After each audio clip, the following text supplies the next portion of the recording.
आज का ये प्रश्न है, देखते हैं इसका सॉल्यूशन।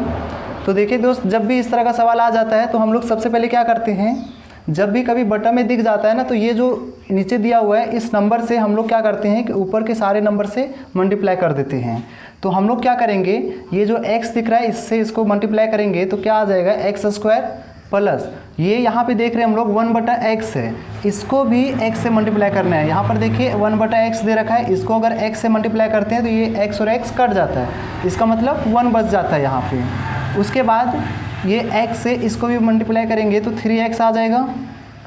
अब इसके बाद क्या करेंगे, पहले इसको सही से अरेंज कर लेंगे, सजा लेंगे अच्छा से।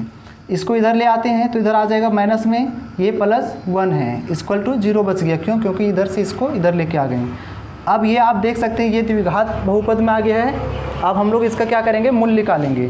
तो जैसा कि हम पहले बताए थे उसी तरह से इसका बना देंगे। तो पहले हम लोग लिखेंगे समीकरण से क्या लिखेंगे, a का मान जो है सो हम लोग देख रहे हैं स्क्वायर के पहले जो नंबर रहता है a रहता है तो 1 हो गया।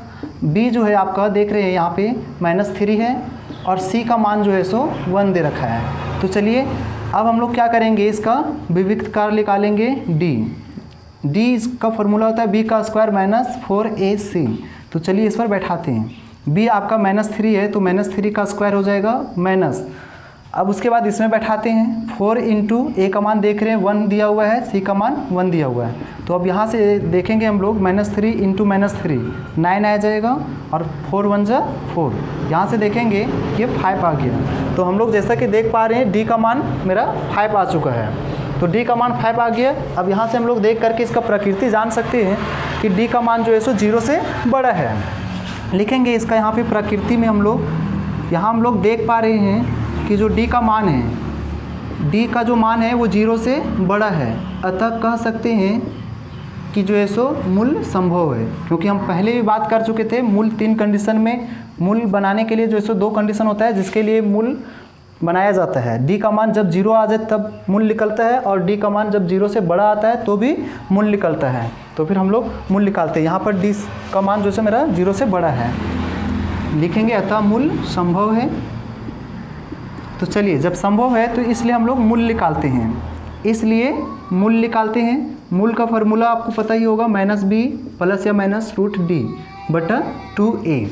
अब यहाँ से हम लोग बैठाएंगे इसमें -b का मान आप देख सकते हैं -3 दे रखा है, प्लस या माइनस यहाँ पे है √d का मान 5 निकालें, बटा में 2 इंटू a का मान आप देख सकते हैं 5 दे रखा है, सॉरी a का मान यहाँ से देखिए 1 दिया हुआ है तो 1 बैठा देंगे।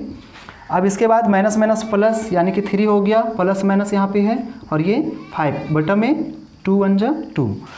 अब हम लोग इतना ही नहीं छोड़ेंगे क्योंकि हम लोग को पता है कि आगे हम लोग को जो है सो अल्फ़ा निकालना होता है, अल्फ़ा निकालना होता है। और अल्फ़ा में क्या होता है कि ये जो मूल में देख रहे हैं दोनों जो है, लेकिन अल्फ़ा में क्या होता है सिर्फ प्लस होता है।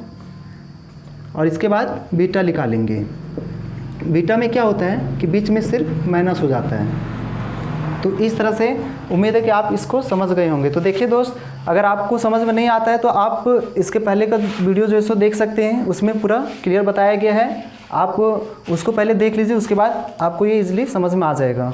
तो चलिए नेक्स्ट प्रश्न की ओर चलते हैं और फिर अगला 1/x - 1/x - 2 प्लस = 3। तो चलिए इस प्रश्न को देखते हैं और देखते हैं इस तरह का प्रश्न कैसे बनता है।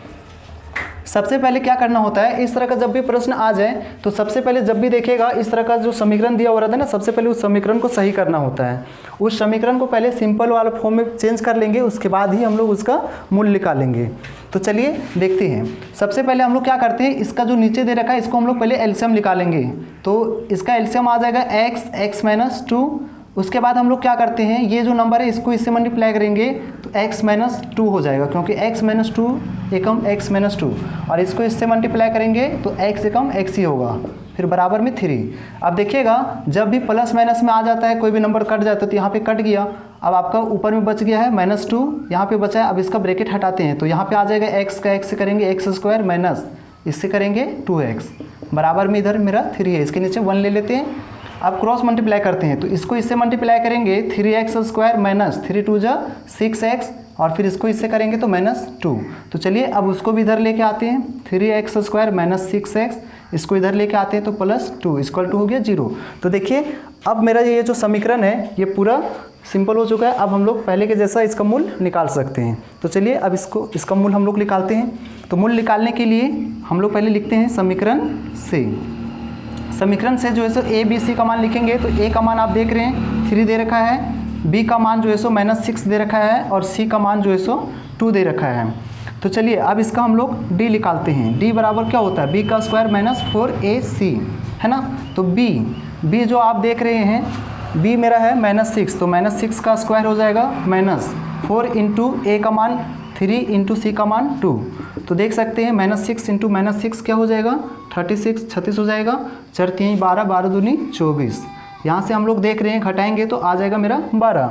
तो डी का मान 12 आ गया। आप इसका देख करके डी का मान देख करके आप इसका प्रकृति बता सकते हैं। यहाँ पर हम लोग देख रहे हैं ये जो डी है, डी का मान जो है सो 0 से बड़ा है, अतः हम लोग कह सकते हैं कि यहाँ मूल संभव है। तो चलिए इसका हम लोग यहाँ पे प्रकृति लिखते हैं। इसका हम लोग प्रकृति लिखते हैं। यहाँ लिखेंगे कि चूँकि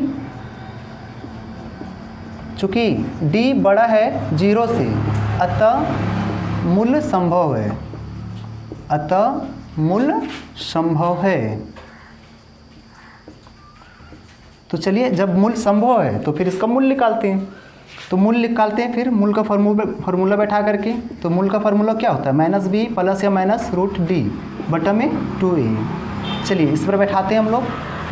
ये माइनस दे दिए हम, b का मान आप देख सकते हैं यहाँ पे -6 है, तो यहाँ पे लिख दिए -6 प्लस √d का मान अभी जस्ट निकाले थे 12। तो चलिए इसको 12 लिख दिए √d का मान बटा में 2 इंटू ए का मान आप देख रहे हैं कितना है 3 है, तो 3 बैठा लेते हैं। अब आप देखिएगा तो माइनस प्लस हो जाएगा 6 प्लस और माइनस यहाँ पे है। अब देखिए ये 12 जो है इसका वर्गमूल निकालना होगा।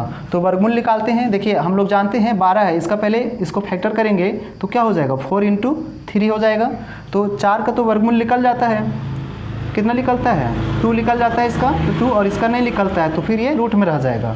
अगर आपको इस तरह से नहीं समझ में आता है तो आप ऐसे भी कर सकते हैं। इस तरह से आप तोड़िए, पहले 2 से तोड़िएगा तो कितना बार में टूटेगा 6 बार में, फिर 2 से तोड़िएगा तो 3 बार में टूटेगा। अब हम लोग लिख सकते हैं 12 का 2 इंटू 2 इंटू 3। हम लोग जानते हैं कि वर्गमूल में क्या होता है कि दोनों को बदले 1 लिखाता है और फिर ये इसका तो वर्गमूल नहीं निकल सकता है। कहने का मतलब ये हुआ कि हम लोग इसका जो है सो स्क्वायर रूट जब निकाल लेते तो ये दोनों के बदले 1 बाहर आ जाता है और इसका नहीं है मिल रहा है जोड़ा, तो हम लोग इसको ब्रैकेट में रख देते हैं। तो ये 2 तरीका होता है। आप जेन्युइन याद रख सकते हैं कि 12 का वर्गमूल जो है सो 2√3 होता है। आप ऐसे भी समझ सकते हैं। देखिए 12 जो है ना 2√3, आपको लगता है कि ऐसे कैसे हो जाता है, तो आप देख सकते हैं जब हम लोग 2√3 है इसका हम लोग जैसे ही स्क्वायर करते हैं तो ये 2 2 जब 4 आ जाता है और फिर ये इसका कट जाता है तो 3 यानी कि 12। ये चीज़ हम पहले ही समझा चुके हैं। तो हम लोग समझ गए हैं कि 12 का जो है सो हम लोग लिख सकते हैं 2√3। तो चलिए यहाँ से लिख लेते हैं 2√3 बटा में 2 3 6। ठीक है, अब हम लोग क्या करेंगे, इसका जो है सो देखेंगे आगे क्या होता है। तो थोड़ा सा मिटा लेते हैं आगे। देखिए अब इसमें क्या करेंगे, पहले कॉमन निकालेंगे। यहाँ पे देख रहे हैं 2 से दोनों डिवाइड हो रहा है ना, तो 2 कॉमन निकालते हैं। 2 3 6, 3 बार में ये कट गया, प्लस माइनस दोनों है और यहाँ पर 2 निकाल चुके हैं तो क्या बचा हुआ है √3 बचा हुआ है बटा में 6। यहाँ से कटेगा 2 3 6 मतलब 3 प्लस माइनस √3 बटा में 3 आ गया। लेकिन अभी हम लोग का आंसर यहाँ तक नहीं आया क्योंकि हम लोग को पता है कि मूल निकालने के लिए अल्फ़ा और बीटा निकालना होता है। तो चलिए अब हम लोग अल्फ़ा और बीटा निकाल लेते हैं। तो अल्फ़ा निकालते हैं इसका। अल्फ़ा में क्या होता है, यहाँ पे दोनों साइन दिया हुआ रहता है तो अल्फ़ा में सिर्फ प्लस हो जाता है, जैसा कि आपको पता है यहाँ पे 3 लिखा हुआ है। तो चलिए ये लिख दिए और हम लोग को पता है कहते हैं बीटा। बीटा में कुछ नहीं करना है, बस सिर्फ यहाँ पे प्लस। देखिए यहाँ दोनों साइन था ना, तो एक अल्फ़ा में प्लस सिर्फ रह जाएगा और बीटा में माइनस रह जाएगा। तो चलिए इस तरह से आंसर आ गया। तो उम्मीद है कि आपको ये प्रश्न समझ में आया होगा। बहुत ही ईजी होता है। जब भी इस तरह का प्रश्न दिख जाए ना तो सबसे पहले आप क्या कीजिएगा, उस प्रश्न को पहले सही कीजिएगा और इस तरह से सही करने के बाद आपको एक समीकरण मिलेगा और उसके बाद जैसे उसको पहले से मूल बनाते आए हैं तो उसी तरह से हमेशा बना देंगे। तो इस तरह से आप सॉल्व कर सकते हैं। तो चलिए ठीक है, अगर आपको वीडियो अच्छा लगता है तो आप आगे जो है सो देखते रहने के लिए आप चैनल को सब्सक्राइब कर लें और हाँ बेल घंटी को दबाना ना भूलें ताकि आपको इसका नोटिफिकेशन मिलते रहे। ठीक है, तो चलिए नेक्स्ट वीडियो में मिलते हैं। और अगर आपका कोई सुझाव हो तो आप कमेंट बॉक्स में बता सकते हैं ताकि हम वीडियो को और भी बेहतर कर सकें। चलिए थैंक यू।